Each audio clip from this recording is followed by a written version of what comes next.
tomto kurze vás naučím úplne všetko, čo potrebujete vedieť o tvorbe kvalitných videí. Dozviete sa, ako fungujú algoritmy YouTube, TikToku a Instagramu, ako vymýšľať nápady na virálne videá, ako vytvoriť atraktívny názov a miniatúru, ako písať scenáre, ktoré udržia pozornosť diváka, ako vybrať správnu techniku na natáčanie, ako video kvalitne natočiť a ako ho čo najprofesionálnejšie zostrihať. Pochopíte každý aspekt YouTube analytiky a na záver získate cenné rady od československých tvorcov videí či expertov z YouTube networku Vidadu. A pri každej časti vám ukážem najnovšie nástroje a AI aplikácie, ktoré vám produkciu videí neuveriteľne uľahčia alebo dokonca automatizujú. Od automatického strihu cez tvorbu miniatúr z AI až po klonovanie hlasu. Tento kurz je vhodný pre úplných začiatočníkov, avšak aj skúsení tvorcovia tu nájdú nespočetne veľa tipov, trikov a lifehackov, ktoré ušetria hodiny času a posunú vašu tvorbu na nový level. Ak chcete pochopiť, ktoré videá sú kvalitné a udržia si pozornosť diváka, musíte najprv pochopiť kapitola 1 YouTube algoritmus. V tejto kapitole si vysvetlíme, ako algoritmus vlastne funguje. Zistíte, ako dosiahnuť čo najlepší click-through rate, čo najlepšiu average view duration a average view percentage. A na záver sa špeciálne pozrieme na algoritmy TikToku, Instagram Reels a YouTube Shorts. Ako to funguje? Mnoho tvorcov dodnes hľadá dokonalý návod, ako poraziť všemocný YouTube algoritmus. Je tu však jeden problém. Poraziť algoritmus je presný opak toho, čo by ste mali robiť. Z jednoduchého dôvodu. Viete, čo je úlohou YouTube algoritmu? Nie, nemá za cieľ rozoslať vaše video všetkým ľuďom na svete. Jeho úlohou je konkrétnemu divákovi pritiahnuť videá, ktoré sa mu s najväčšou pravdepodobnosťou budú páčiť. Tým pádom, ak chcete docieliť, aby algoritmus vaše video objavil, musí najprv existovať publikum, ktoré bude ochotné si ho pozrieť. Odteraz teda poprosím kompletne nahradiť slovo algoritmus slovom publikum. Zrazu nedáva zmysel poraziť svoje publikum, že? Kľúčom k úspechu je teda tvoriť videá, ktoré ľudia naozaj chcú vidieť. Existuje niekoľko spôsobov, ako zistiť, či by si vaše video niekto pozrel. Na začiatok sa skúste spýtať, či by ste na vaše video klikli vy sami, alebo váš kamarát, vaša mama, váš obľúbený youtuber. Naozaj by niekto z nich klikol na video s názvom Môj prvý vlog? Pravdepodobne nie.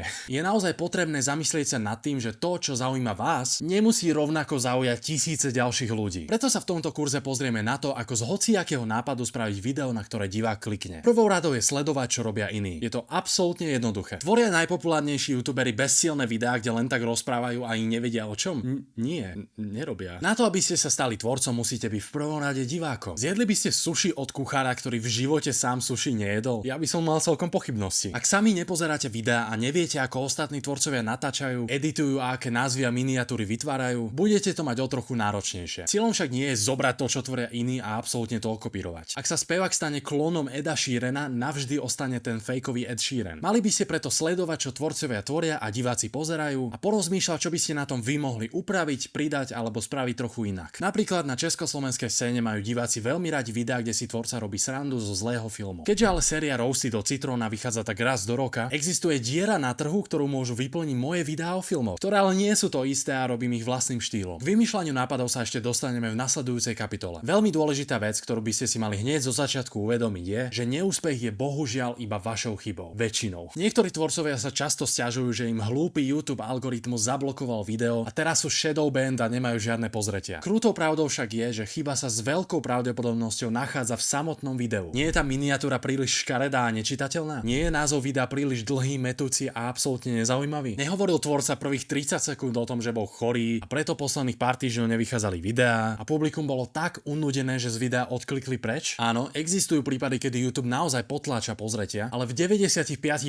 prípadov sa tomu dá predísť tým, že vaše video bude záživné a váš názov a miniatúra budú atraktívne. Ako ale niečo také docieliť? Je skvelé, že sa pýtate, pretože teraz vám priblížim 3 najdôležitejšie metriky, ktoré musí poznať každý tvorca videí. Click-through rate alebo miera preklikov. CTR je percento ľudí, ktoré vaše video uvideli a následne na ňo aj klikli. Ak teda vaše video YouTube ukáže 1000 ľuďom a klikne na ňo 60 ľudí, vaša miera preklikov je 6%. Ako už určite tušíte, čím väčšie percento, tým lepšie. Aj keď niekedy je to presne naopak. Zo začiatku YouTube vaše video ukáže menšej skupinke ľudí, najmä vašim odoberateľom a skalným fanúšikom. V tejto fáze by podľa expertov z Vidadu malo CTR dosahovať aspoň takých 10%. Čím bližšie, tým lepšie. Avšak v momente, ako sa vášmu videu začne dariť a YouTube ho začne odporúčať viac a viac neznámym ľuďom, CTR s veľkou pravdepodobnosťou klesne. Toto nemusí byť nutne zlé znamenie. Je jednoducho fakt, že pri 100 000 ľuďoch existuje väčšia šanca, že viacero z nich vaše Minecraft gaming video jednoducho nezaujme a to je úplne v poriadku. Zrejme sa pýtate, ako teda dosiahnuť čo najvyššiu mieru preklikov. Na čo podľa vás diváci klikajú? Na názov videa a náhľadový obrázok. V kapitole názov a miniatúra sa pozrieme na to, ako vytvoriť čo najzaujímavejšie názvy a miniatúry, ktoré diváka zaujímu natoľko, že na ne klikne. V žiadnom prípade sa v nich neodporúča klamať. sklamať. Samotné video musí skutočne doručiť to, čo slúbil názov a miniatúra. V opačnom prípade ľudia z videa jednoducho odkliknú preč. A ak odkliknú preč, poškodia tým dve ešte dôležitejšie metriky. Average view duration alebo priemerná doba pozerania. AVD je priemerný čas, ktorý divák na vašom videu strávi. Opäť, čím vyšší, tým lepšie. Hlavným cieľom tvorcu by malo byť dosiahnuť čo najvyššiu AVD. Z jednoduchého dôvodu. Ak diváci pozerajú video dlhú dobu a neodídu, v očiach YouTube je takéto video kvalitné a bude ho odporúčať viac ľuďom. V kapitole scenáre sa bližšie pozrieme na to, ako docieliť, aby diváci sledovali čo najdlhšie a neodklikli preč. Spolu s AVD je tu aj sesterská metrika. Average view percentage, alebo priemerné percento zliadnutia videa. AVP ukazuje, koľko percent ľudí v priemere dopozeralo vaše video do konca. To znamená, že ak 10-minútové video má AVD 5 minút, jeho AVP je 50%. Pri tejto druhej metrike však vyššie percento nemusí nutne znamenať lepší výsledok. Ak máme napríklad 50-minútové video s menším AVP iba 40%, jeho AVD je až 20 minút, čo je oveľa viac ako v predchádzajúcom prípade. Aj toto je jeden z dôvodov, prečo YouTube v súčasnosti uprednostňuje dlhšie videá, keďže ich ľudia logicky pozerajú dlhšie. Toto percento nám skvele pomôže v meraní výkonnosti videa. V YouTube analytike, na ktorú sa bližšie pozrieme v kapitole YouTube analytika, môžeme pri každom videu nájsť nasledovné grafy. V nich môžeme sledovať, v ktorom presnom momente diváci odchádzajú a vďaka tomu vytvárať videá bez takýchto momentov. Tu vidíme príklad negatívneho grafu. Keďže bolo video vytvorené pre veľmi špecifické publikum a jeho úvod nebol až taký zaujímavý, veľa ľudí z neho v prvých pár minútach odišlo. Vyhnúť sa niečomu takému môžete zaujímavým scenárom a predpripraveným úvodom videa, plus názvom a miniatúrou, ktoré lepšie vysvetlia, o čo vo videu ide. Najdôležitejšou časťou videa je úvod, teda prvých 30 sekúnd. V tomto čase sa divák rozhoduje, či video, na ktoré klikol, naozaj súvisí s miniatúrou a či stojí za jeho čas. Ak ho za tých pár sekúnd nepresvedčíte, môže sa stať, že veľká časť divákov odíde. Napríklad na tomto grafe vidíme, že v prvých 30 sekundách odišlo takmer 50% ľudí. Takisto si môžete všimnúť aj väčší pokles na konci videa. Ten vzniká vtedy, ak tvorca predčasne povie, že sme na konci, začne ďakovať za pozretie, prosiť o komentár a podobne. Divák už reálne nemá dôvod pozerať a tak odíde preč. Preto aj záver videa by mal byť rovnako ako úvod, čo najkratší a najstručnejší. Možno si tiež do videa zahrnúť niečo špeciálne, čo sa udeje nakoniec. Príkladom môže byť odmena či trest za nesplnený challenge, alebo extrémne zaujímavá informácia, ktorá diváka motivuje pozerať až do konca. Napríklad ako na konci tohto kurzu uvidíte tie najlepšie rady československých YouTube tvorcov. A vidíte, čo som tu spravil. Tu môžeme pre zmenu vidieť pozitívny graf retencie alebo udržania pozornosti. Jednak nadpriemerný počet divákov zostal pozerať aj po 30 sekundách, čo značí chytlavý úvod. Najmä je ale zvyšok grafu úplne rovný, čo znamená, že video je dobre štrukturované a nenastali počas neho extrémne nudné a zdĺhavé momenty, ktorých by diváci odklikli. Takisto sa oplatí sledovať vrcholy, ktoré značia miesta tak dobre, že si ich diváci pretočili naspäť, alebo tiež poklesy, ktoré označujú momenty, kde naopak viacero divákov odišlo. Príkladom poklesu by bolo, ak by som teraz povedal, že vám predstavím sponzora tohto videa. Na nešťastie som sponzorom ja. TikTok, Instagram Reels a YouTube Shorts algoritmus. Krátke videá na výšku sú v dnešnej dobe reálne populárnejšie než dlhé videá. Napriek tomu, že z nich nie je možné zarábať až tak dobre, teda pokiaľ ich nerobíte v Amerike, vedia slúžiť ako perfektný nástroj na rast vašej značky, propagáciu produktov alebo tiež propagáciu vašich dlhých videí. Dovolím si povedať, že je to v súčasnosti najefektívnejší spôsob, ako osloviť čo najširšie publikum. A ešte lepšie vďaka prepracovaným algoritmom týchto stránok si väčšinou nájdete presné publikum, ktoré váš obsah bude zaujímať. Pri krátkych videách na výšku je nutné vedieť, že pozornosť divákov je ešte vzácnejšia než pri dlhých videách. Na YouTube musia odkliknúť a nájsť si niečo iné, ale na TikToku im stačí swipenúť prstom a už ste ich navždy stratili. Ak je teda pri dlhých videách najdôležitejšou časťou prvých 30 sekúnd, pri krátkych sú to prvé 3 sekundy. Už hneď ako vaše video začne, musíte diváka extrémnym spôsobom zaujať, inak okamžite odíde. Ideálnym je, rovnako ako pri dlhých videách, začať nejakým silným vyhlásením nazývaným tiež impact statement. Ten jednak popíše, o čom video je, zároveň v divákovi vyvolá zvedavosť, aby pozeral ďalej. Príkladom môže byť urobil som obrovskú chybu, alebo obrovská kontroverzia Jozefa Vajdu. Žiadne začiatky typu no teraz som inak minule zistil niečo, čo by vás mohlo zaujímať. Nie, nezaujíma. Z osobných skúseností som si všimol, že ak tento impact statement doplníte veľkým textom, ktorý ešte viac zamestná pozornosť diváka, výsledky sú lepšie, než keby ste video začali obyčajným rozprávaním. Titulky sú celkovo nevyhnutnosť, keďže jednak to pridá dynamiku do vášho krátkeho videa a zároveň to priláka ľudí, ktorí pozerajú shorty bez zvuku. A áno, je takých veľa, čo sa len scrollujú niekde v škole alebo v autobuse. Toto je niekoľko typov, ktoré som sa naučil za tie roky, čo krátke videá tvorím. Je jedno, či video zostrihate na počítači alebo priamo v TikTok alebo Instagram appke. Dôležité je, aby to bol kvalitný obsah prispôsobený na vertikálny formát. Dedikovaný obsah, ktorý natočíte čisto s cieľom vytvoriť krátke video, má samozrejme najväčší úspech. Avšak aj recyklovanému obsahu sa často môže dariť. Ak zo svojho dlhého videa zostrihate krátky teaser alebo trailer, môže vám to hlavne zo začiatku pritiahnuť divákov, keďže krátke videá algoritmus algoritmus odporúča viac ako dlhé. Osobne sa snažím úvody mojich videí prepracovať tak, že ich potom už len orežem na výšku a fungujú aj ako krátke videá, ktoré vás nalákajú pozrieť si zvyšok. Taktiež funguje postovať najlepšie a najvtipnejšie momenty z videí, live streamov a podobne. Mali by ste však vedieť, že výkon krátkych videí na týchto platformách často pôsobí úplne náhodne. To isté video som postoval na TikTok, Instagram a YouTube Shorts. Na TikToku má momentálne 136 000 pozretí, na Instagrame 65 000 pozretí a na YouTube 56 000 pozretí. Takže TikTok je najlepší, hej?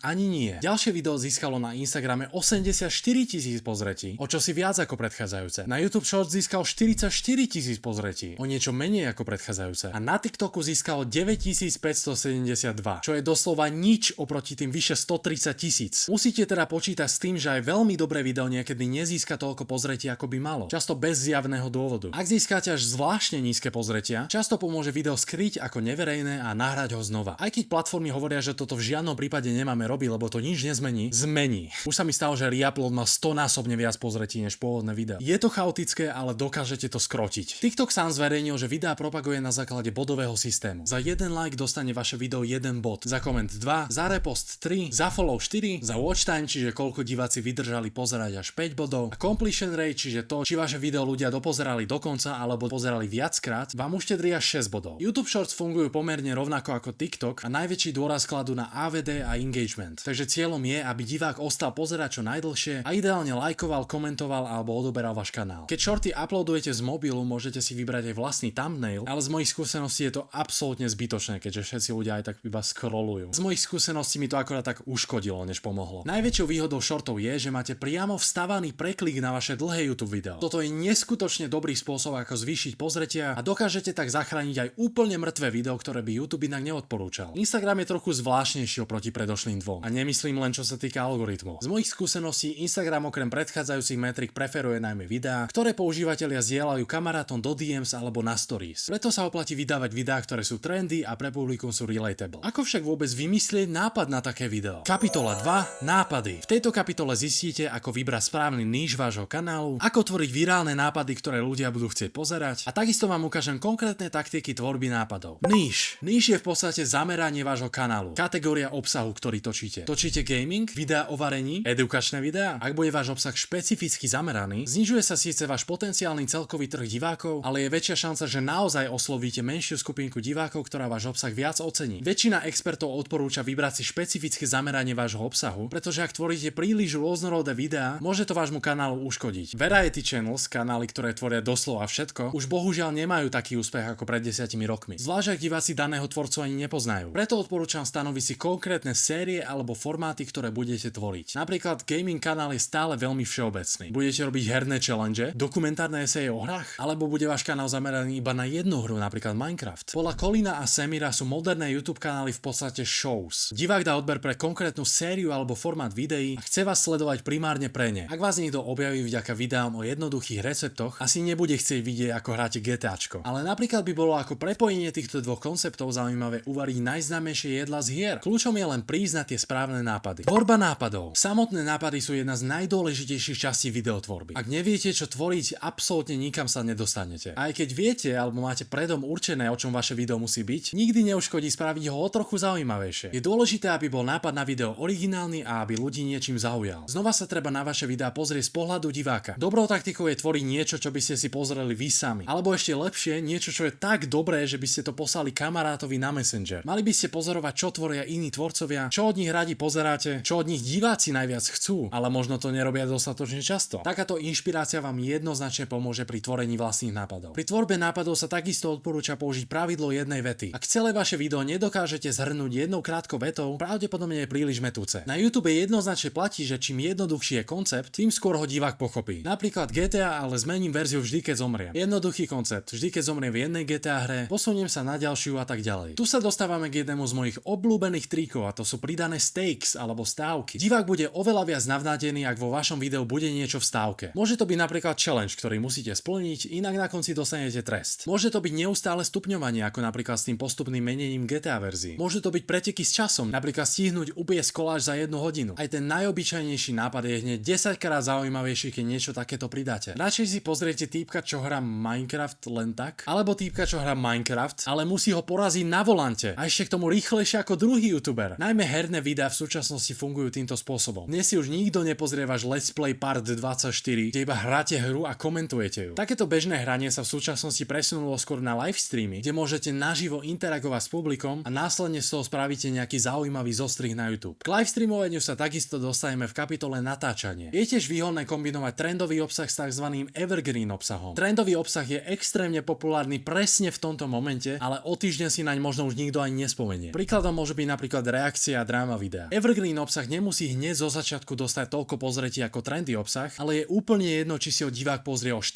týždne alebo o 4 roky. Stále bude relevantný. Napríklad také video o najbizarnejšom filme na svete. Pri vymýšľaní nápadov tiež musíte brať do úvahy škálovateľnosť. Dokážete takéto video urobiť viackrát? Viete z neho urobiť celú sériu? Viete urobiť niečo aspoň trochu podobné, alebo je to len taká jednorazovka? Príkladom je moja paródia na Papa Petra. V žiadnom prípade by som nedokázal robiť paródie na Papa Petra do nekonečna. Aj keby som tvoril paródie na iných tvorcov, bolo by to príliš náročné na čas aj náklady, tým pádom neudržateľné. Za to napríklad videá o šialených filmoch sa dajú robiť oveľa jednoduchšie a dá sa z nich spraviť celá séria. Presne preto je výhodou vymyslieť si najprv sériu alebo série a konkrétne nápady na videá v nich vymyslíte oveľa ľahšie. Skúste sa sami seba opýtať, či ste daný nápad vôbec schopní realizovať. Koľko vám to bude trvať? A či to vlastne vôbec niekoho bude zaujímať? Taktiky na tvorbu nápadov. Jedným z najlepších procesov vytvárania nápadov je brainstorming, kedy napríklad skúsite napísať aspoň 10 nápadov každý deň. Vôbec nevadí, že niektoré z nich nebudú dobré. Osobne si nápady zapisujem do aplikácie Microsoft To Do, kde si ich viete jednoducho triediť podľa sérií a takisto k ním pridávať podúlohy, ktoré sa vám zídu pri natáčaní alebo editovaní. Môže vám takisto pomôcť aj ChatGPT,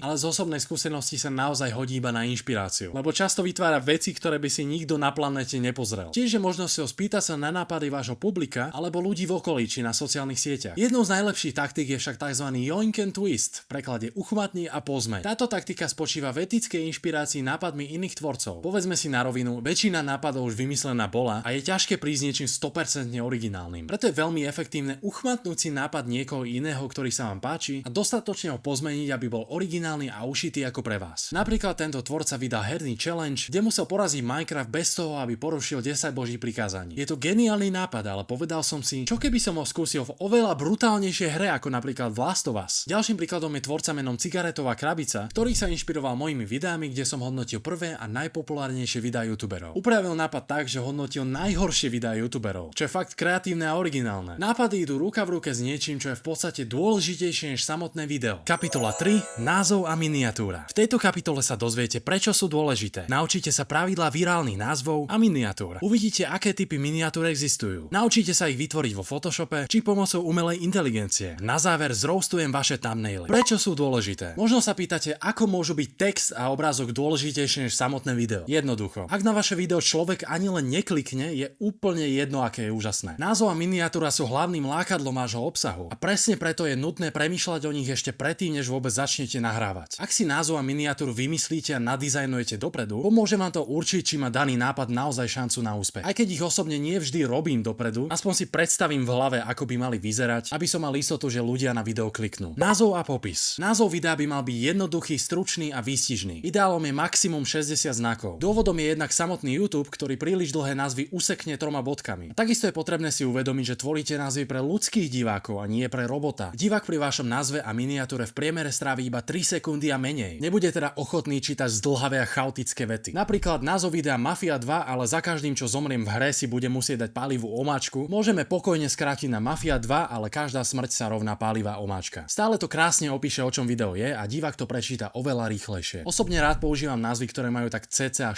slova. Keďže podľa mňa znejú dobre, majú taký šmrnc. Veľmi dobrým nápadom je vytvoriť viacero názvov pre jedno video, kde pozmeníte rôzne slová, skúsite názov opísať inak a nakoniec vyberiete ten najlepší. Za žiadnych okolností by nemal obsahovať klamlivý clickbait. Ako sme si už povedali, keď divák zistí, že vaše video nesúvisí s miniatúrou a názvom, odíde preč. Namiesto toho však môžete použiť tzv. Etický clickbait. Váš názov slúbi veľa, ale vo videu to reálne dodáte. Ideálne dodáte ešte viac než názov slúbil a prekonáte tak očakávania divákov. Caps lock názov by sa mal používať s mierou. Osobne preferujem iba veľké prvé písmena slov. Vyzerá to krajšie a neznie to, ako keby na vás niekto kričal. Taktiež by ste sa zrejme mali vyhnúť emojis. Jednak názov nevyzerajú veľmi esteticky, ale zároveň YouTube môže potlačať videá s takýmito názvami. Neodporúča sa tiež do názvu napchať čo najviac kľúčových slov, aby video algoritmus odporúčal. Tie si radšej nechajte do popisu. V popise sa odporúča zopakovať názov videa pokojne s nejakými variáciami. Spomínané keywords, ktoré sú relevantné pre vaše video, vám môžu pomôcť, ak si divák vašu tému vyhľadáva. Takisto v popise môžete nehať odkazy na vaše sociálne siete a podobne. Ak je vašim cieľom predať produkt, ideálne tam nehajte iba odkaz naň. Ak chcete ďalej rásť na YouTube, môžete pridať odkazy na ďalšie videá alebo playlisty. A preboha vás prosím, neriešte tagy. Zamestnanci YouTube už pred 10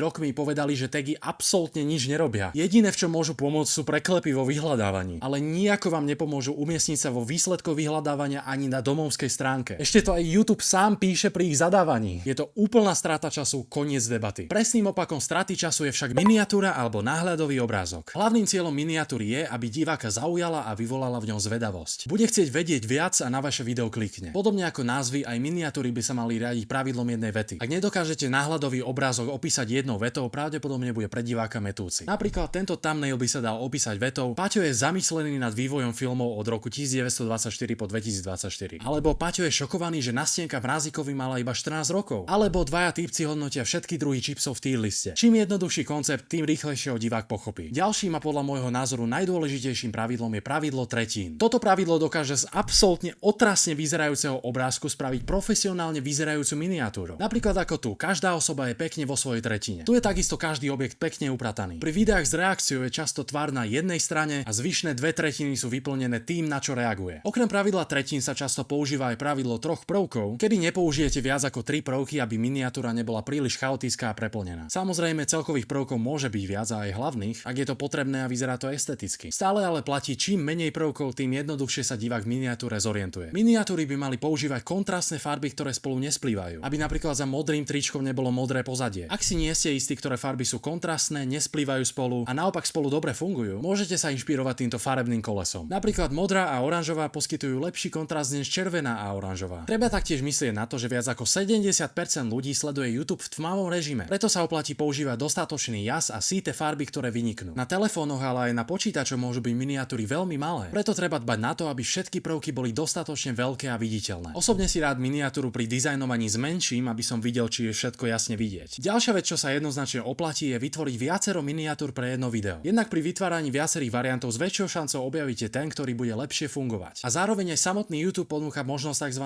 AB testovania. K videu totiž môžete nahrať až 3 miniatúry naraz. YouTube bude následne divákom ukazovať všetky varianty a počase vyberie ten, ktorý fungoval najlepšie. Treba však podotknúť, že nevyberie miniatúru, ktorá mala najlepšiu mieru preklikov, ale miniatúru, pri ktorej mali diváci najdlhšiu dobu pozerania. Nie je to teda súťaž clickbaitu, ale má za úlohu nájsť miniatúru, ktorá vaše video vystihne čo najlepšie a diváci z neho následne neodkliknú. Pri prvom teste sa odporúča využiť 3 veľmi odlišné miniatúry. A keď YouTube vyberie výhercu, môžete znova spustiť ďalší test, ale teraz len s malými variáciami výhernej miniatúry. Pre vašu inšpiráciu sa pozrieme na najpopulárnejšie typy miniatúr. Prvým je akcia. V tomto type tvorca na obrázku robí presne to, o čom je video. Napríklad vo videu o prežívaní v jaskyni vidíme MrBeasta, ako naozaj je v jaskyni. Pri tomto type je možné využívať komplikovanejšie Photoshopy, ale takisto fungujú aj zaujímavé fotky priamo z videa. Ďalším typom je reakcia. Tu je najčastejšie tvár tvorcu na jednej strane a vec, na ktorú reaguje na druhej. Tretím typom je objekt. Tu je najviac pozornosti zamerané na konkrétnu vec, o ktorej je video. Takisto je možné tieto typy kombinovať a napríklad k objektu pridať reakciu tvorcu. Ďalším typom je tvár a text. Tento typ je najčastejšie využívaný pri podcastoch a rozhovoroch, kedy k osobnosti z videa pridáte citát, ktorý povedala. Aj keď tváre prirodzene priťahujú ľudskú pozornosť, v miniatúrach môžete pridať iba text, prípadne nejakú grafiku, ktorá koncept videa dostatočne odprezentuje. Ďalším typom sú dva panely. Väčšinou sa používajú pri konceptoch typu A versus B, prípadne ak chcete ukázať časový posun predtým a potom. Podobné sú tiež 3 panely, ktoré zvyčajne prezentujú postupnosť alebo evolúciu v čase. Takisto ich je možné kombinovať s inými typmi. Teraz sa pozrieme, ako môžete kvalitné miniatúry nadizajnovať. Tvorba miniatúr. Existuje veľa nástrojov ideálnych na tvorbu miniatúr. Samozrejme, najlepší z nich je Photoshop, ten je absolútne neporaziteľný, čo sa týka práce s obrázkami. Pokiaľ však nechcete platiť predplatné ani prispieť do štatistiky najpirátovanejšieho programu na svete, ideálom je web stránka Photopea, ktorá je doslova kópiou Photoshopu, ale je zadarmo a dokonca v prehliadači. Pred rokmi som na ňu dokonca robil tutoriál. Jedinou nevýhodou je, že samozrejme chýbajú nejaké funkcie. Ďalším kandidátom je Canva, ktorá má stále viac a viac možností, ako pracovať s obrázkami. V tomto kurze použijeme Photoshop, ale väčšina z týchto krokov sa dá aplikovať aj v iných programoch. Vytvoríme si nový súbor, ideálom je 1920x1080 pixelov. Nikdy predtým nebolo jednoduchšie orezať fotku. Doslova si ju iba stlačením Ctrl+T napozicionujete, dáte Enter a stlačíte Remove Background. Už vieme, že by sme mali použiť pravidlo 3/3, preto dáme tvár na kraj a zvyšok vyplníme tým, o čom video je. Môžeme pridať akýkoľvek obrázok, orezať ho, pridať pozadie na vrstvu za ním, kreativite sa medze nekladú. Kliknutím na T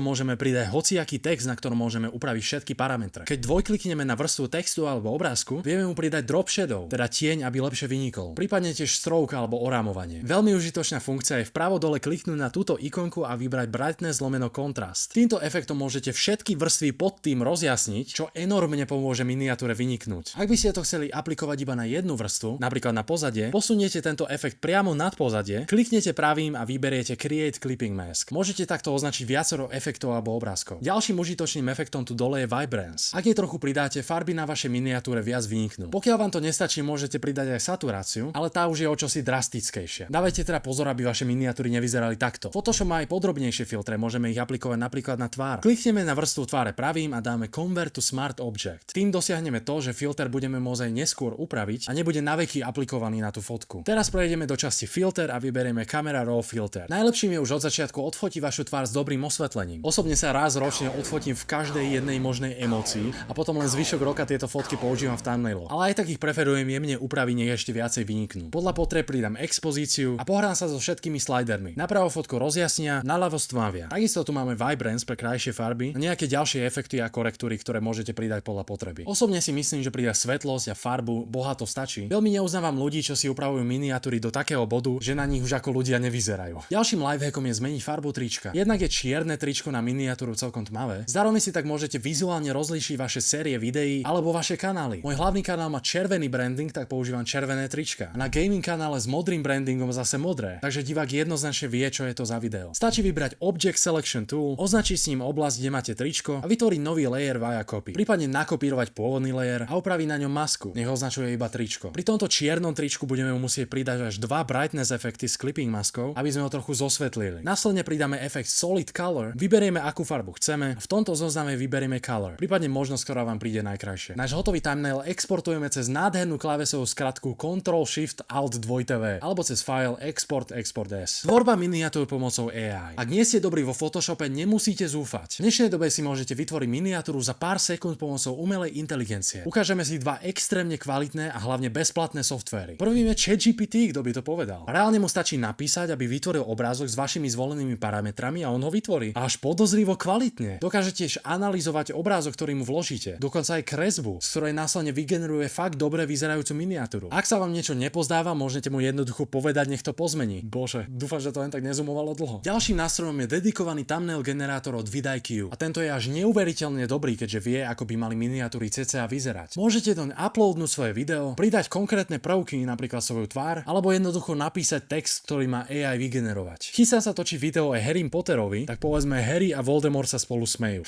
Nie je to absolútne úžasné, hlavne keď to Voldemortovi dalo nos, ale stále je to reálne OK YouTube thumbnail. Ďalšie video bude Last of Us Part 2, ale nesmiem porušiť 10 božích prikázaní. Tak vygenerujem Joela, Ellie a Abby, ako sa spolu modlia.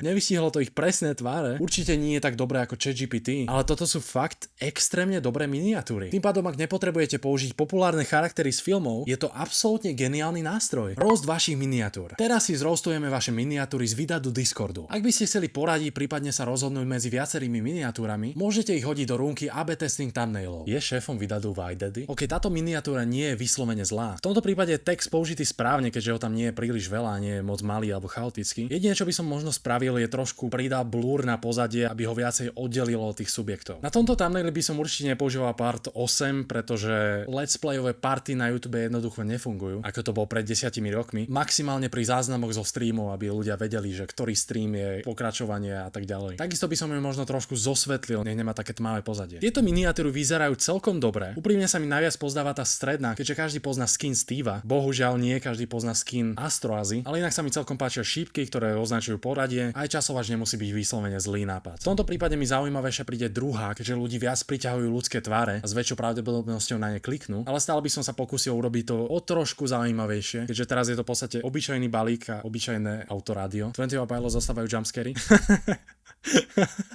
Wow. Okay. Oh môj bože, dobre Vraško. Toto je jednoznačne najlepší thumbnail, aký sme tu dneska.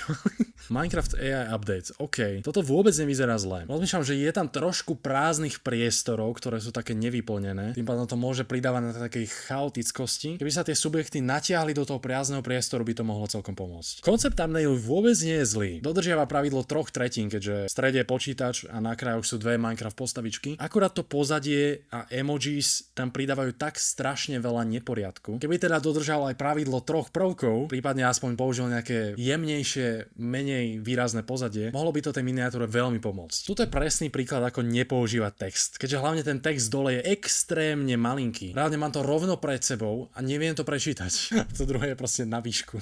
Bro. OK, toto vyzerá veľmi zaujímavo. Znova je tam trošičku clutter, že by som to možno trošku viacej upratal, ale inak to vyzerá veľmi esteticky. Toto by mohlo vyzerať zaujímavo, kebyže to dodrží pravidlo 3/3, keďže teraz tie prvky sú úplne random rozhádzané. Zároveň tie miniatúry sú celkom tmavé, ani neviem, čo sa tam pomaly deje. Toto je reálne celkom dobrý thumbnail. Musím pochváliť. Aj toto takisto akože veľmi dobrý thumbnail.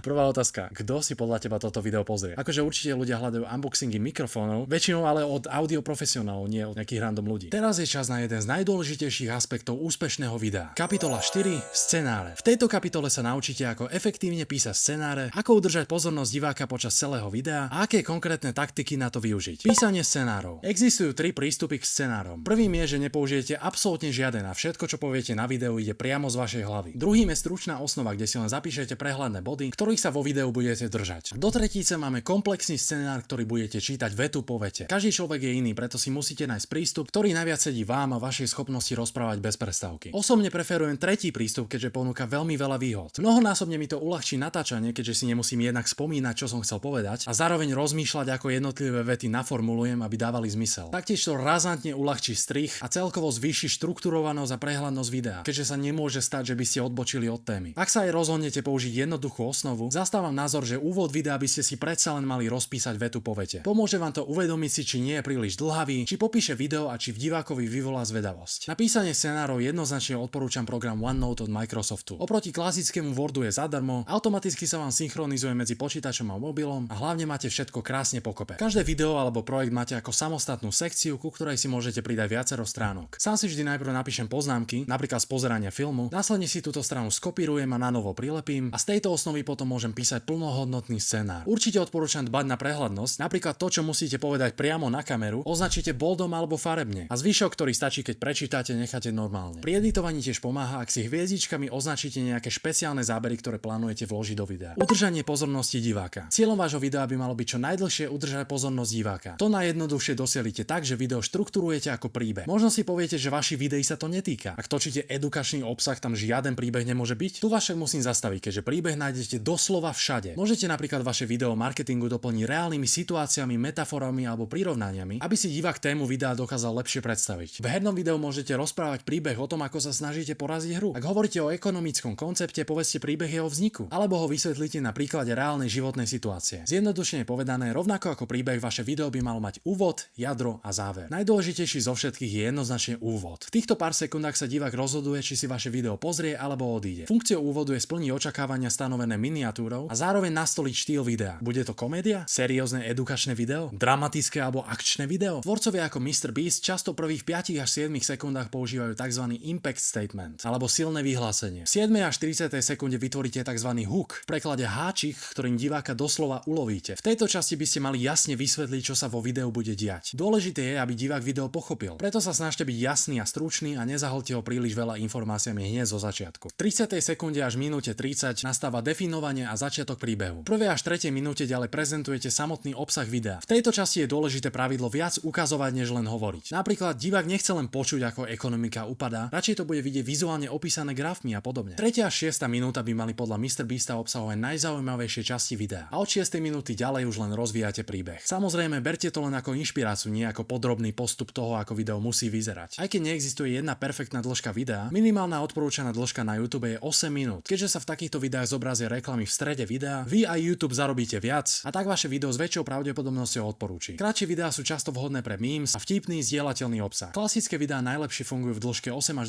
25 minút a komplexnejšie témy a podcasty benefitujú, ak sú dlhé 25 minút až niekoľko hodín. Koniec videa by mal byť veľmi rýchly, zbytočne nestrácajte čas rozprávaním mimo témy. V momente, ako poďakujete za pozretie a začnete rozprávať o niečom inom, divák pochopí, že téma videa sa skončila a odíde, čo zbytočne negatívne ovplyvní AVD. Konkrétne taktiky na zlepšenie AVD. Teraz vám prezradím niekoľko taktík, ktoré využívam ja, ale aj ďalší tvorcovia, aby motivovali divákov pozerať a zlepšili tak AVD. Prvým typom je používať tzv. Re-engagements alebo opätovné zapojenia. Pravidelne divákom pripomínajte tému videa alebo čo je v stávke, aby na to nezabudli a nestratili záujem v menej zaujímavých pasážach. Taktiež môžete postupne pridávať nové a nové prvky, ktoré diváka ešte viac zapoja do deja. Môžete takisto tízovať alebo dráždiť diváka, to znie divne, tým, že mu naznačíte, čo sa stane neskôr vo videu. Druhým typom sú tzv. Pattern interrupts alebo narušenia. Do dlhej pasáže, kde by divák mohol stratiť pozornosť, môžete pridať vtip alebo niečo nečakané, čo ho doslova zobudí a upúta jeho zmysly. Príkladom je počas dlhého rozprávania použiť text, pohyby kamery alebo zoom, druhý uhol kamery alebo prestrih na B-roll, teda to, o čom hovoríte, aj naozaj ukážete. K tomu sa ešte dostaneme v kapitole strih. Ďalším mimoriadne dôležitým typom je využívanie call to action alebo výzvy na akciu. Najpoužívanejšou výzvou je dajte prosím like, odber a komentár. Problém s takouto výzvou je, že ju divák absolútne odignoruje, keďže ju už počul miliónkrát a nemá pre ňoho žiaden význam. Lepšou výzvou je, keď sa napríklad divákov spýtate konkrétnu otázku alebo ich názor a vyzvete ich, nech to napíšu do komentára. Aký máte zatiaľ názor na tento kurz? Naučil vás niečo užitočné? Napíšte mi koment a ja si ho prečítam. Pýtať si odber je určite užitočné, keďže väčšina divákov by ho sama o sebe nedala. Takúto výzvu môžete aj skryť niekde do videa alebo ju jednoducho povedať. Daj odber v tomto momente. Sledujem ťa. Skúste si však nepýtať odber v prvých 10 sekundách videa. Ak vás divák vôbec nepozná, nemá dôvod vám dať odber. Ak vám ho aj dá, je veľká šanca, že si len nazbierate mŕtvych odoberateľov, ktorí si od vás už nič nepozrú. Opačná psychológia takisto funguje veľmi dobre. Napríklad tak poviete, za každého odoberateľa spravím 10 klikov. Prosím, nedávajte odber. Instantne diváka motivujete dať odber. Dostávame sa k najdôležitejšej výzve a to sú end screens na konci videa. Najlepšie, čo môžete urobiť, je spraviť si krátku reklamu na ďalšie z vašich videí a vyzvať divákov, nech si ho pozrú. YouTube má veľmi rád session time, teda čas, ktorý diváci strávia pozeraním viacerých vašich videí. Ak ich teda dokážete motivovať, aby si binge-watchili celý váš kanál, doslova ste vyhrali. Tvorcovia seriálu South Park pri písaní scenárov odporúčajú, aby ste časti svojho príbehu nespájali spojkou A. Napríklad stalo sa A a stalo sa B a potom sa stalo C. Namiesto toho skúste použiť spojky preto a ale a váš príbeh bude miliónkrát zaujímavejší. Napríklad stalo sa A, preto tým pádom sa stalo B, ale potom sa stalo C. Pri videách na mojom hlavnom kanále sa snažím využívať techniku písania scenárov, ktorú nazývam stand-up approach. To znamená, že všetko, čo poviem, musí byť buď samo o sebe vtip, alebo musí viesť k nejakému punchlineu. To mi pomôže z videa odstrániť vety, ktoré sú zbytočné a nikam ho neposúvajú. Na mojom hernom kanále používam tzv. Top Gear approach. Ak ste niekedy videli epizódu Top Gearu alebo Grand Tour, viete, že ich storytelling je kombináciou surových momentov z natáčania a voiceoveru, ktorý nahrali neskôr, aby tieto momenty pospájali a dali celému príbehu štruktúru. Real life Top Gear momenty sú vlastne ekvivalentom vašich gaming záberov. A aby vaše herné video bolo prehľadnejšie a pre diváka záživnejšie, môžete tieto gameplay momenty doplniť voiceoverom alebo samostatnými videami, ktoré ich uvedú, doplnia prípadne nejakú dlhú nudnú pasáž zhrnú pár vetami. Medzi moje obľúbené typy, ktoré jednoznačne ozvláštňujú váš scenár, je dramatizácia obyčajných momentov. Ak sa vám len niečo trochu pokazí, divákom to až tak nepohne. Ale ak poviete, že máte absolútne katastrofálny problém, hneď je to o čosi zaujímavejšie. Netreba samozrejme preháňať a dramatizovať úplne všetko. Medzi veci, ktorým by ste sa pri štrukturovaní videí mali vyhnúť, patrí jednoznačne dlhé a nudné predstavenie. Ak človek klikne na vaše video, chce vidieť obsah toho videa. Nie je to, ako sa 20 sekúnd predstavujete, zdravíte do kamery a nikam sa nedostanete. Taktiež sa vyhnite zbytočným informáciám ako prepáčte, že dlhšie nevyšlo video. Práve som si kúpil nový počítač, takže môžeme rýchlejšie editovať. Sorry, že mám taký hlas, ale bol som chorý. Ak to nesúvisí s témou videa, nikoho to nebude zaujímať a zbytočne odkliknú preč. Pokiaľ aj počas videa budete odbiehať od témy alebo vôbec nedoručíte to, čo divák z miniatúry očakával, takisto ho znudíte alebo horšie sklamete a odíde. Jedným z najväčších zločinov je takisto zdĺhavé grafické intro s epickou hudbou a vašim menom cez celú obrazovku. Nie je rok 2011, nikoho to nezaujíma. Doslova všetci odkliknú preč alebo tú časť minimálne preskočia, čo zbytočne pokazí vaše AVD. To, že už nie je rok 2011, má aj svoje výhody, keďže technika, ktorou môžete videá tvoriť, je lepšia a lacnejšia než kedykoľvek predtým. Kapitola 5. Technika. V tejto kapitole sa dozviete, ako vybrať správny telefón, kameru, mikrofón či svetlá príslušenstvo na natáčanie. Pozrieme sa na to, ako najviac vyťažiť z techniky, ktorú už máte, do akej techniky by ste mali investovať a ako docieliť, aby aj lacná technika vyzerala a znela ako drahá technika za tisíce eur. Začneme tým, čo má pravdepodobne každý jeden z vás. Telefón. Telefóny sú v dnešnej dobe na tak dobrej úrovni, čo sa týka videa, že aj niektorí z najpopulárnejších tvorcov na YouTube kompletne všetko točia na mobil. Medzi výhody telefónov oproti kamerám patrí lepšia stabilizácia, na ktorú nepotrebujete gimbal, lepší dynamický rozsah a softvérové spracovanie videa, oveľa väčšia jednoduchosť, keďže nepotrebujete žiadne znalosti používania kamier, aby ste mobilom natočili dobre vyzerajúce video. A takisto fakt, že na mobile môžete video rovno zostriať a aj uploadnúť. Aký telefón je však ideálny? Je nesporným faktom, že kráľom mobilného natáčania je už dlhé roky iPhone. Na úroveň iPhoneu sa zatiaľ žiaden Android úplne nedostal, aj keď mnohé sú veľmi blízko, tak na 95%. Akýmkoľvek iPhoneom teda nič nepokazíte. Čo ale ak chcete točiť Androidom? Androidy majú oproti iPhoneom výhodu v tom, že väčšinou ponúkajú profesionálny mód natáčania, s ktorým si môžete nastaviť každý aspekt videa presne podľa vás. Výhoda aj nevýhoda Androidov je, že ich viete kúpiť za akúkoľvek cenu cenu. Od 50 eur do vyše 2000 eur. Tu samozrejme platí, že čím je telefón lacnejší, tým horšie natáča. Ak chcete natáčať naozaj kvalitne a máte na to budget, určite by som investoval do flagship telefónu alebo inak povedané vlajkovej lode. Napríklad, ak si namiesto Samsung Galaxy A série trochu priplatíte za S sériu, skok vo videokvalite je enormný. Napriek tomu však nemusíte vysoliť 1200 eur za najnovší ultra model. Ja mám napríklad klasické S s trochu vyšším úložiskom na 256 GB,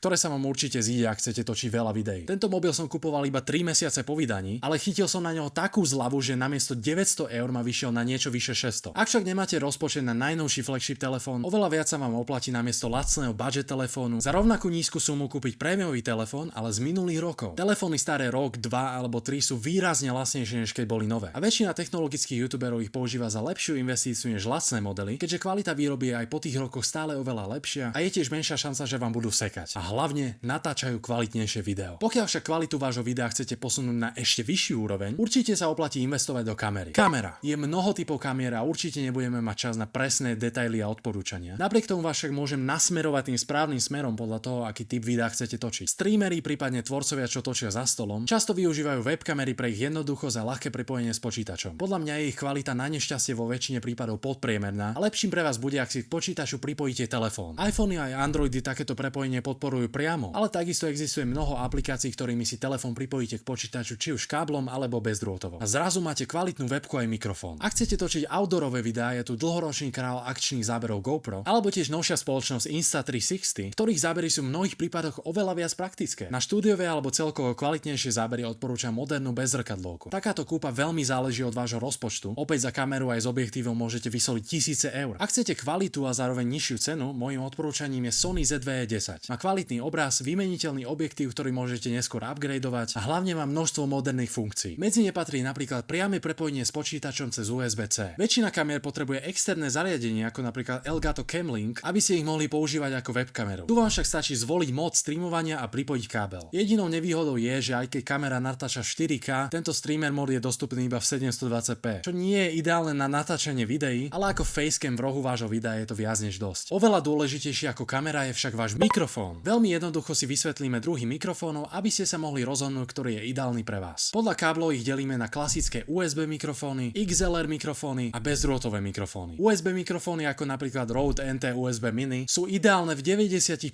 prípadov. Stačí ich len zapojiť do počítača, mobilu či tabletu a nahrávate. XLR mikrofóny potrebujú špeciálny kábel a zvukovú kartu, aby ste s nimi vedeli nahrávať. Ich výstup je kvalitnejší ako pri USB mikrofónoch, ale osobne si myslím, že pokiaľ nie ste audio profesionál alebo hudobník, alebo nepotrebujete Shure SM7B na váš podcast, USB mikrofón vám bohato stačí na všetky vaše potreby. Ak často natáčate za pohybu alebo v exteriéroch a potrebujete snímať dialógy osôb, bezdrôtové mikrofóny ako napríklad Rode Wireless Me sú tá správna cesta. Alternatívou sú tiež lavalierové mikrofóny alebo lav mics, ktoré si človek pripne na outfit. Kabel z nich môže byť pripojený do externého nahrávacieho zariadenia alebo tiež do bezdrôtového mikrofónu, ktorý signál bude vysielať do vášho mobilu alebo kamery. Shotgun mikrofóny sú najčastejšie používané ako mikrofóny priamo ku kamere alebo mobilu, ideálne na vlogovanie alebo eliminovanie okolitých zvukov. Keď už je vás dobre počuť, druhou najdôležitejšou vecou je, aby vás bolo dobre aj vidieť. Svetlá a príslušenstvo. Tvorcovia ako MrBeast svojimi analýzami dokázali, že ak je video hneď zo začiatku dobre nasvetlené, reálne sa zvýši vaša AVD a publikum pozerá dlhšie. Na dobre osvetlené video však nemusíte kupovať drahú techniku. Najlacnejším osvetlením je krásne denné svetlo, ktoré ma z veľkej časti osvetľuje aj teraz. Ak je práve noc alebo nemáte prístup k oknu, je v poriadku využiť aj lampy, ktoré máte doma. Ideálom je použiť LED lampy s bielým svetlom, aby vaše video nebolo nepríjemne žlté. Profesionálne svetlo, ktoré odporúčam ja, je napríklad Elgato Ring Light, ktoré zároveň funguje ako statív na kameru a svojím kruhovým tvarom vám príliš neťahá oči, keď na vás svieti. O krok vyššie sú softboxy, ktoré svetlo zjemnia, aby na vás nebolo príliš ostré. Podobný efekt ale môžete dosiahnuť, ak je vaše silné svetlo prekryjete papierom alebo látkou. Okrem spomínaného Elgato statívu sú tiež populárne klasické veľké statívy, malé ručné statívy a GorillaPody, ktoré môžete vytvarovať, aby ste kameru prichytili doslova kdekoľvek. GorillaPod môže vyzerať ako užitočnejšie oproti klasickému, ale treba dať pozor na to, že lacnejšie verzie nemusia udržať váhu celej kamery. Môže byť tiež náročnejšie nastaviť stabilný a rovný záber. V tom majú pevné statívy výhodu. Keď už máme hotový scenár a pripravenú techniku, je na čase video natočiť. Kapitola 6. Natáčanie. V tejto kapitole si vysvetlíme najlepší spôsob, ako natočiť klasické video a video s nahrávaním obrazovky. Talking head video alebo rozprávanie na kameru. Pokiaľ ste začiatočník, je úplne v poriadku použiť automatický mód v mobile aj v kamere a nestresovať sa komplikovanými nastaveniami. Niekedy však vaše video v automatickom móde nevyzerá ideálne. Napríklad ako tu v mojom štúdiu, keď si občas myslíš, myslí, že by biela farba nemala byť taká biela. Preto si tým najjednoduchším možným spôsobom vysvetlíme, ako foťáky fungujú. Fungujú na základe tzv.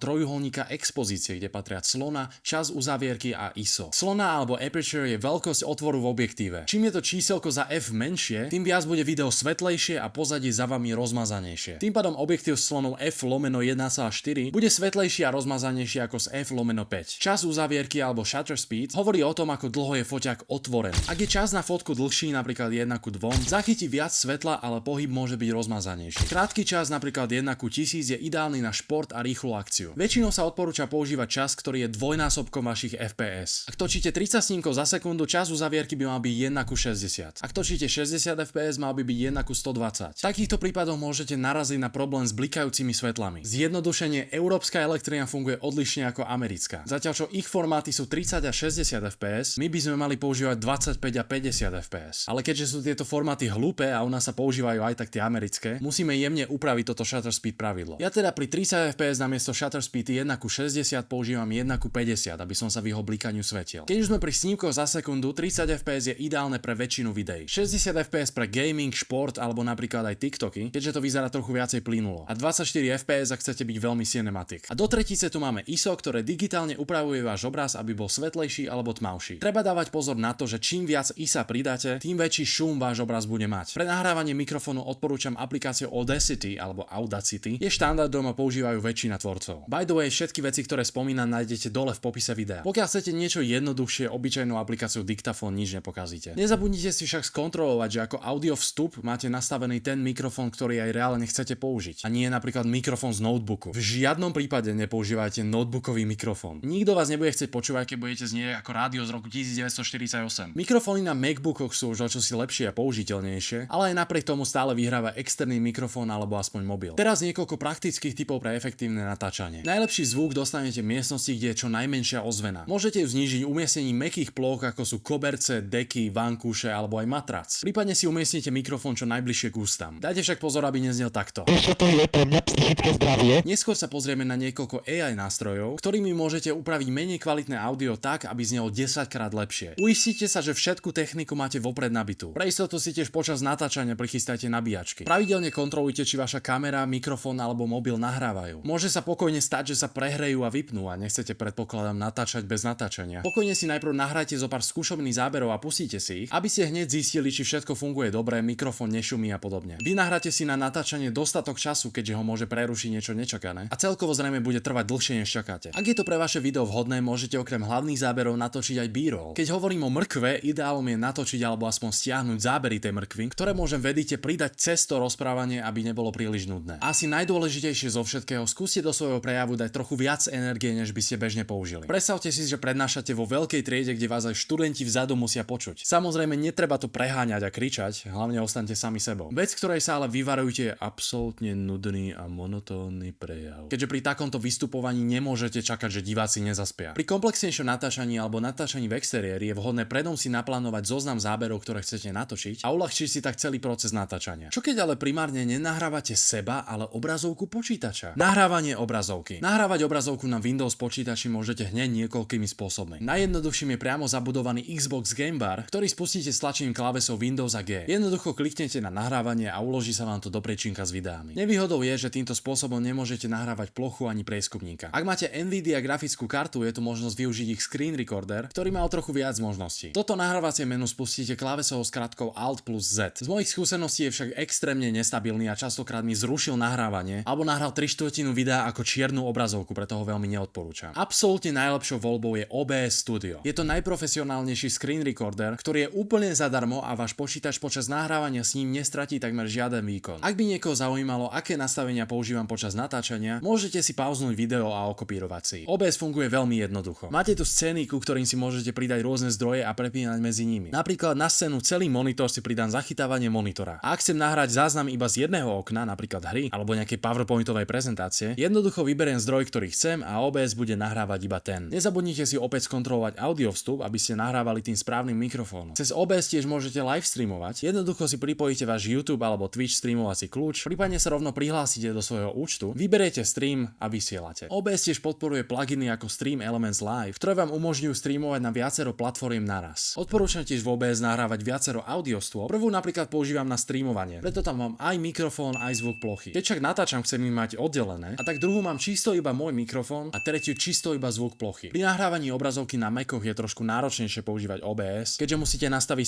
separátny audiozdroj, aby vám nahral zvuk z počítača. Jednoduchším variantom je stlačiť Command Shift 5 a jednoducho nahrať obrazovku. Nvidia okrem svojej hlavnej aplikácie vytvorila tiež program Nvidia Broadcast, ktorý má neuveriteľne veľa užitočných AI funkcií. Medzi tie najlepšie patrí napríklad odstránenie ozvený miestnosti a zlepšenie zvuku mikrofónu. Z mojich skúseností však novšie verzia až príliš poškodzuje audio, preto som túto funkciu prestal používať. Váš mikrofón ale môže solidne vylepšiť. Pokojne si sliderom určite sílu pridaného efektu. Neskôr sa pozrieme aj na AI funkcie, ktoré sú oproti tejto oveľa lepšie a zvuk z nášho mikrofónu posunú na úplne iný level. Funkcia Nvidia Broadcast, ktorú používam neustále, je odstránenie pozadia. Môžete si pozadie rozmazať, vymeniť alebo úplne odstrániť. A keď si Nvidia Broadcast pridáte ako zdroj kamery v OBS, budete mať doslova profesionálne orezané pozadie bez toho, aby ste museli platiť stovky eur za green screen. V tomto zábere mám za sebou náhodné a nepravidelné pozadie, ale tento program ma aj tak oreže lepšie, než keby som mal za sebou plátno. Po úspešnom natočení vášho videa prichádza najdôležitejšia časť celého procesu. Kapitola 7. Strih. V tejto kapitole si povieme všetko potrebné pre kvalitný strih videa. Od organizácie súborov cez strihacie programy, synchronizáciu a úpravu audia, samotný strih, automatický strih, editing a trimming klipov, efekty, text, hudbu a zvukové efekty, color grading, strih videa na výšku, export videa až po riešenie najčastejších problémov. A všetko za pomoci najnovších aplikácií a technológií, ktoré vám tento proces extrémnym spôsobom uľahčia, skrátia a zvýšia kvalitu výsledného produktu. Organizácia. Základom efektívneho editovania videí je organizovať svoje súbory a projekty. Možno vám to zo začiatku príde ako zbytočný krok. Avšak keď strávite pol hodinu hľadaním jedného súboru, ktorý sa vám niekde zapatrošil, neby ste takúto organizovanosť ocenili. Najprv vám ukážem, ako si organizujem videoprojekty ja a následne vám odporúčim niekoľko programov, o ktorých ste ani nevedeli, že sa vám zídu. Osobne si všetky videoprojekty rozdeľujem podľa rokov a následne k nim pridám číslo, napríklad 25-001. V tomto sa však stále nedá veľmi dobre orientovať, preto každý projekt pomenujem 4 písmenami. Napríklad video o najhorších logách na svete nazvem jednoducho logo, alebo video z Mafie 2 nazvem MAF 2. 12. prednášku zo strategického manažmentu môžem nazvať SM12. Absolútne jednoduchý trik, vďaka ktorému vždy nájdete potrebné súbory. A to aj keby ste názov videa neskôr zmenili. Ja napríklad názvy videí mením často, ale podľa skratky vždy viem, čo za video to je. Práca v streamovacej službe ma tiež naučila priečinok videoprojektu rozdeliť na podpriečinky. Audio pre všetky zvukové nahrávky, IMG pre všetky obrázky, video pre všetky videonahrávky a YouTube pre finálne exportované videá a miniatúry. Ak by ste tieto prečinky chceli mať synchronizované medzi počítačom a telefónom, prípadne medzi viacerými počítačmi, odporúčam cloudové riešenie OneDrive od Microsoftu. Toto video nie je sponzorované Microsoftom, by the way. Okrem synchronizácie medzi viacerými zariadeniami, budete mať zároveň všetky súbory zálohované v cloude a jednoduchým klikom ich môžete zdieľať kolegom alebo klientom. Google Disk od Google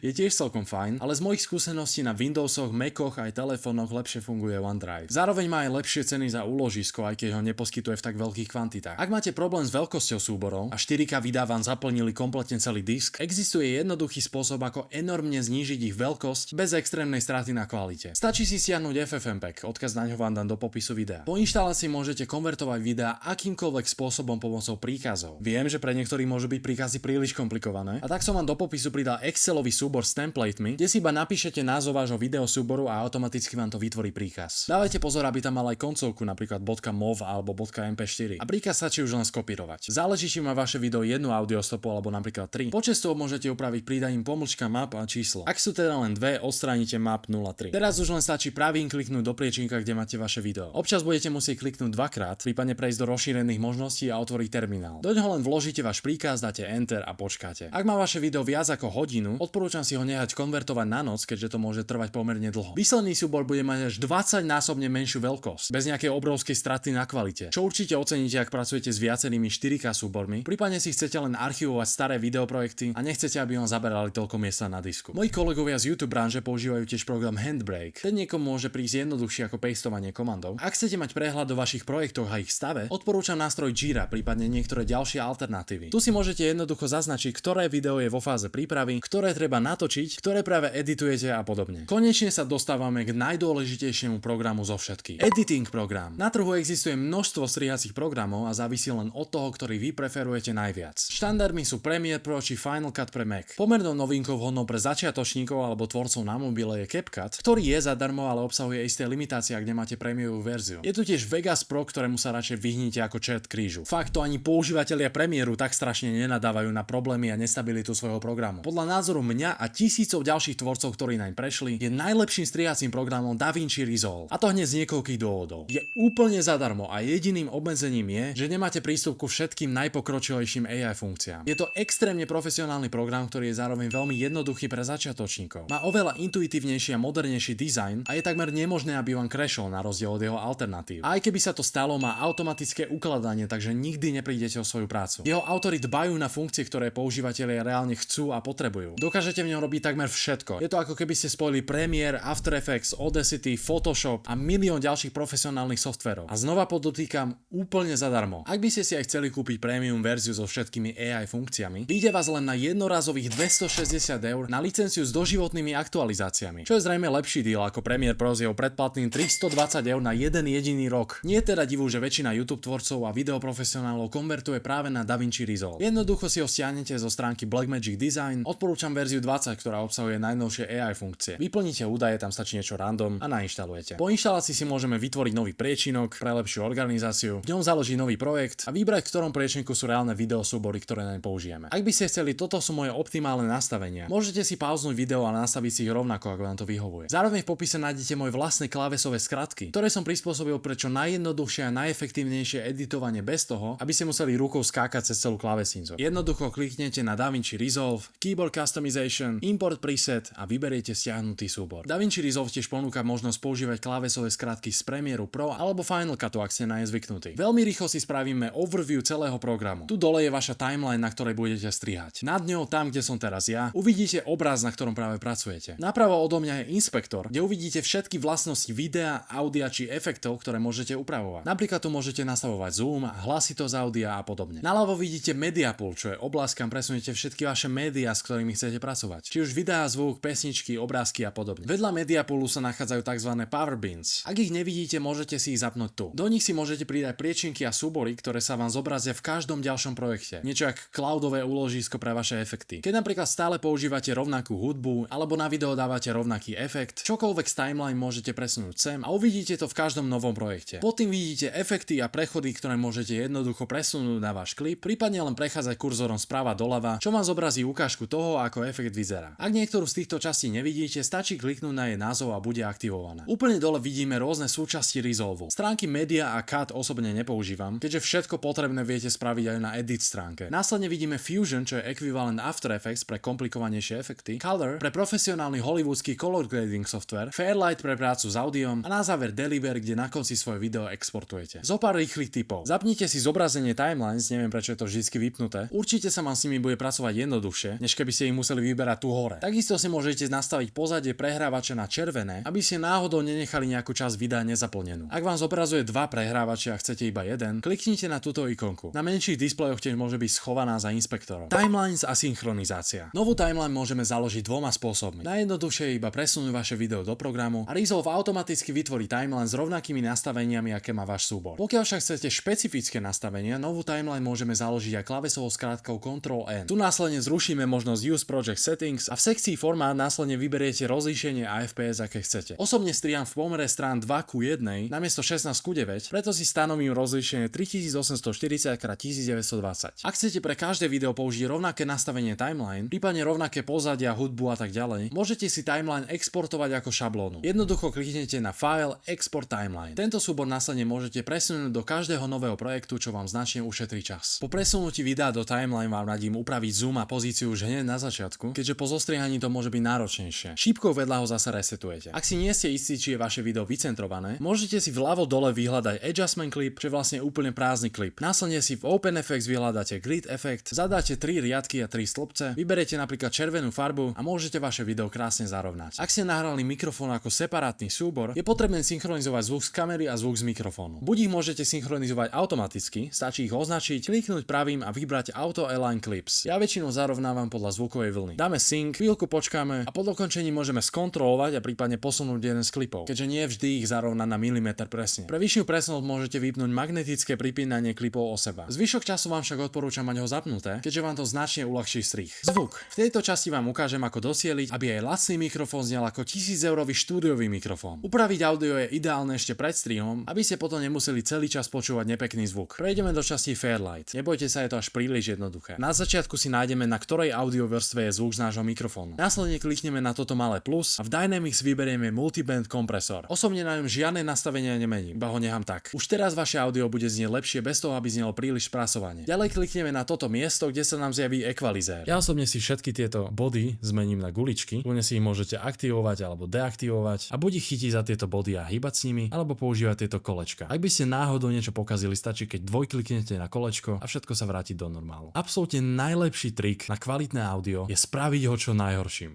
Počkaj, vypočujte ma. Zoberieme guličku, potiahneme ju hore a pokúsime sa s ňou nájsť bod, ktorý znie absolútne najhoršie. Stlačíme space, aby sme spustili video. Ale ten dedo má už očividne 150 rokov a aj tak je viac fit než tvoja mama. OK. Tak to znie veľmi pofiderne. Stiahneme gain, kúsok pod čiaru. Množstvo, ktoré musíte posunúť, samozrejme záleží od kvality mikrofónu. Ak znie veľmi zle, budete musieť posunúť o trochu viac, ale záleží to iba na vašej preferencii. Ďalej zoberieme druhú guličku a pokúsime sa nájsť ďalší bod. Doslova po 5 sekundách. OK, toto znie absolútne otrasne a znova to môžeme posunúť kúsok pod čiaru. Ďalší otrasný bod, posunieme kúsok pod čiaru. A keď ste spokojní, môžete to zavrieť. Ak by ste mali náhodou audio z toho istého mikrofónu na viacerých vrstvách, stačí keď na neho kliknete pravým, dať kopírovať a vložíte ho na ďalšiu vrstvu. My ale žiadne také nemáme, tak dáme späť. Po týchto krokoch upravíme hlasitosť audia, aby bolo dostatočne hlasné, ale nešlo príliš do červených hodnôt. Výhodou Resolve je, že môžete potiahnuť za túto čiarku na audioklipe a ručne upraviť jeho hlasitosť. Už teraz by mal váš mikrofón znieť oveľa lepšie ako predtým. Poslednou čerešničkou na torte je AI Voice Isolation. Tento efekt je ešte lepšou verziou spomínaného odstraňovania hluku v aplikácii Nvidia Broadcast. Jednoducho kliknete na celú audiovrstvu alebo iba na jeden klip a odfajknete AI Voice Isolation. V tejto miestnosti je celkom veľká ozvena, ale bohato na ňu stačí 45%. Viac ako 50% používam iba pri nahrávkach, kde je pozadí počuť obrovský hluk ako napríklad šum vetra, čo len ukazuje, aký je tento efekt neuveriteľne dobrý. Audio s týmto efektom sa občas načítava trochu dlhšie a môže tam byť menšia pauza, keď stlačíte play, preto tento efekt môžete pridať aj na konci, keď už budete mať video zostrihané. Ak vášmu videu nepomôže ani AI Voice Isolation, Adobe Podcast ponúka ďalší AI Speech Enhancement model. Jednoducho si zadarmo nahráte vašu zvukovú stopu na ich web stránku a dostanete vylepšený výsledok. Tento Speech Enhancer používam v prípadoch, kedy je audio naozaj, ale že naozaj zlé. Je veľkou výhodou, že aj keď máte otrasne znejúci mikrofón, jednoduchou konverziou môže zrazu znieť kvalitne bez nutnosti kupovať nový. Keď sme dosiahli najlepšie možné audio, je čas vrhnúť sa na video. Strih. Jedný zo spôsobov, ako strihať video, je vybrať si túto ikonku žiletky, ktorú presne posekáte každý klip, následne sa vrátite na šípku a vymažete. V mojich klávesových skratkách som pridal strih na tlačítko C, ktoré vám spraví strih cez všetky vrstvy, ktoré máte pod touto prehrávacou čiarou. Nemusíte teda po jednom strihať video a audio. Sú dve možnosti, ako vymazať tento prázdny priestor. Ak stlačíte backspace, iba ho to odstráni, ale ak stlačíte delete, odstráni ho a vymaže tú medzeru. Pre väčšiu praktickosť namiesto označovania môžete takisto použiť klávesovú skratku V, ktorá označí všetko na mieste, na ktorom práve ste, a klávesovú skratku X, ktorá spraví to isté čo delete. Nemusíte teda naťahovať ruku na druhú stranu klávesnice. Ďalší jemne pokročilejší spôsob editovania je Trim Edit Mode, ktorý sa nachádza tu hneď vedľa šípky. Na začiatku si C-škom spravíme strih a teraz by sme museli spraviť ďalší strih, označiť a vymazať. Namiesto toho ale môžeme automaticky vymazať všetko, čo sa nachádza na ľavej strane nášho playheadu. Preto vyberieme Trim Edit Mode alebo stlačíme T a následne stlačíme Q, čo vymaže všetko doľava. Ak stlačíme dvojité V, naopak to vymaže všetko, čo je doprava. Tým pádom si takto môžete sekať a vymazávať prázdny priestor. Výhodou DaVinci Resolve je, že krásne vidíte zvukové vlny a môžete strihnúť presne tam, kde končia. Tým pádom sa vyhnete všetkým prázdnym miestam. Čo však robí, keď máte hodiny záberov a nechce sa vám ich strihať ručne? Automatický strih. Ak by ste chceli celý tento proces automatizovať, môžete použiť program Ricat. Ricat je program, ktorým automaticky môžete vystrihnúť všetky tiché momenty vo vašom videu. Jedinou nevýhodou free verzie je, že tu máte maximálne 5 exportov. Samozrejme existuje spôsob, ako sa dostať do percento, updata percento a v nastaveniach prepísať číslo 5 na 99 000 miliónov, ale to v žiadnom prípade my robiť nebudeme. Drag and dropneme si naše video, následne si drag and dropneme naše audio. Tuto už bude trošku náročnejšie, keďže ich budeme musieť synchronizovať sami. Vyberieme si teda šípku, ktorá posúva klipy namiesto segmentov a pokúsime sa nájsť miesta, ktoré spolu sedia. Mohli by sme začať na začiatku a vyzerá, že by to mohlo sedieť cca tu. Samozrejme pomôže, keď klasicky tlesknete vo videu, aby ste si synchronizovali audio aj video, ale napriek tomu je veľmi jednoduché nájsť, v ktorých momentoch to sedí. V pravom dolnom rohu môžeme zoomovať a oddelovať. Ako vidíte, Ricat automaticky vybral červené miesta, ktoré by chcel odstrániť. Prvá vec, čo spravíme, je, že zrušíme toto prvé audio, keďže je to zvuk z kamery, v ktorom môže byť veľa šumu a zbytočne by nám snímal časti, ktoré odstrániť nechceme. Ako vidíme, tiché segmenty sú červené, tým pádom ich odstrániť. Tu však môžeme vidieť jeden problém, keďže aj v strede vety to zobralo jeden kúsok slova a odstránilo ho to, alebo napríklad túto odstránilo moment, kedy som tlieskal, lebo si myslel, že je to iba nejaký random pazvuk. Preto sa môžeme pohrať s týmito nastaveniami. Môžeme vyskúšať auto, ktoré automaticky odstráni momenty, ktoré si myslí, že by mali byť odstránené. naladené. Keďže ale nie sú veľmi ideálne, skúsime sa s tým ešte trochu pohrať. Musíme nájsť presný bod, kedy neodstráni nič v momentoch rozprávania a zároveň odstráni všetko ticho. Taktiež môžeme nastaviť minimálne trvanie ticha, aby to náhodou nevystrihovalo každú jednu pasáž medzi vetami. Ako pozerám, vyzerá to celkom v pohode. Jediný problém sú tieto malinké momenty, kedy som asi ťukal do klávesnice a bral to ako rozprávanie. Tým pádom môžeme vymazať aj tieto short audio spikes, alebo teda krátke výbuchy audia. Môžeme to vyskúšať posunúť. Samozrejme skontrolujeme, či to nezobralo nejaké slova. A tu vidíme, že to nejaké slova zobralo, ale to sú iba veľmi krátke prekeci. A ak všetko vyzerá v poriadku, môžeme hitnúť export. Môžete si tiež vybrať, že tam nechá tie vystrihnuté segmenty, ale iba ich zostriha. My ich však chceme preč. Takisto môžete vymazať audio vrstvy, ktoré